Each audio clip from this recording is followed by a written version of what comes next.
రాజు తలుచుకుంటే దెబ్బలకు కొదవా అన్నట్టు డబ్బులున్న వాళ్ళు ఏమైనా చేయగలరు, అదే విధంగా వాళ్ళు తలుచుకుంటే ఏదైనా సృష్టించగలరు కూడా.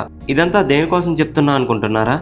ఇక్కడ కనిపిస్తున్న ఈ వాచ్ చూసారా, దీని పేరు ఏంటంటే రిచార్డ్ మిల్లే RM5204 స్కల్. దీని కాస్ట్ ఎంతంటే అక్షరాల 22 కోట్లు. అంతేకాకుండా ఈ టైప్ వాచ్ మన భూప్రపంచం మీద 3 ఉన్నాయట. అందులో ఒకటి ముఖేష్ అంబానీ తనయుడు అయినటువంటి అనంత్ అంబానీ దగ్గర ఉంది. అయితే మన దగ్గర ఉన్నటువంటి వాచ్లో ఉన్న టైమే ఇందులో కూడా చూపిస్తుంది. మరి అయితే ఎందుకు ఇంత కాస్ట్ అనుకుంటున్నారా?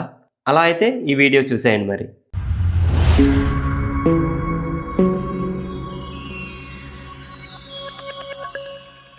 అనంత్ అంబానీ వాచ్ కలెక్షన్ అనేది కొత్త ఏమి కాదు. గతంలో కూడా ఈయన చాలా బ్రాండెడ్ వాచెస్ని పర్చేస్ చేశారు. ఇతని దగ్గర టోటల్గా 200 crore విలువ చేసే వాచెస్ ఉన్నాయంటే మీరు ఆలోచించండి ఇతనికి బ్రాండెడ్ వాచెస్ అంటే ఎంత ఇష్టమో. రిచార్డ్ మిల్లే బ్రాండ్ అనేది స్విస్ లగ్జరీ వాచ్ అన్నమాట. ఈ బ్రాండ్ని 2001లో రిచార్డ్ మిల్లే అండ్ డొమినిక్ గునాథ్లతో స్థాపించబడింది. ఈ వాచ్లో స్పెషల్ ఏంటంటే ఇవి షాక్ రెసిస్టెంట్ అండ్ ఇంకా చాలా యాక్యురేట్గా ఉంటాయట.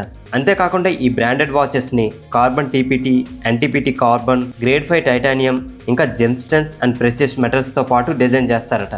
అసలు ఈ కార్బన్ టీపీటీ అంటే ఏంటంటే ఇది ఒక ఆల్ట్రాలైట్ అండ్ రాబస్ట్ మెటీరియల్. స్టార్టింగ్లో దీన్ని ఏరోస్పేస్ ఇండస్ట్రీస్ కోసం అభివృద్ధి చేశారు. అందుకే ఈ వాచ్ కేస్ కూడా దీంతోనే డిజైన్ చేశారు. అండ్ అలాగే ఎన్టీపీటీ కార్బన్ని ఈ వాచ్ డిజైన్లో లేయర్స్గా వేస్తారు, ఎందుకంటే దీనివల్ల ఇది షాక్ రెసిస్టెన్స్గా పనిచేస్తుంది. అండ్ గ్రేడ్ 5 టైటానియం అనేది వాచ్ని స్ట్రెంగ్తన్ చేయడానికి అండ్ అలాగే స్మూత్ డిజైన్ కోసం వాడతారంట. దీనివల్ల ఏంటంటే వాచ్ అనేది చాలా లైట్ వెయిట్గా ఉంటుంది. అంతేకాదు ఇందులో diamonds, blue and black sapphires, ఇంకా రెడ్ క్వార్ట్జ్ వంటి విలువైన మెటల్స్ కూడా ఈ డిజైన్లో యూజ్ చేస్తారు. ఈ స్కల్ వాచెస్ అనేవి ఎక్కడ పడితే అక్కడ దొరకవు, అలానే ఎవరికి పడితే వారికి అమ్మరు కూడా.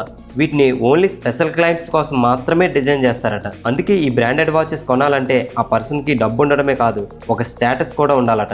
ఇప్పుడు మీ అందరికీ అర్థమైందా రిచార్డ్ మిల్లే బ్రాండ్ అనేది ఎందుకు ఇంత లగ్జరీ వాచ్ అని? సో ఫ్రెండ్స్, తెలుసుకున్నారు కదా. వీడియోలో ఇన్ఫర్మేషన్ నచ్చితే ఒక లైక్ చేసి ఇంకా మీ ఫ్రెండ్స్ కూడా షేర్ చేయండి. అలాగే మరిన్ని ఎలాంటి ఇంట్రెస్టింగ్ వీడియోస్ కోసం మా ఛానల్ తప్పకుండా ఫాలో అవ్వండి.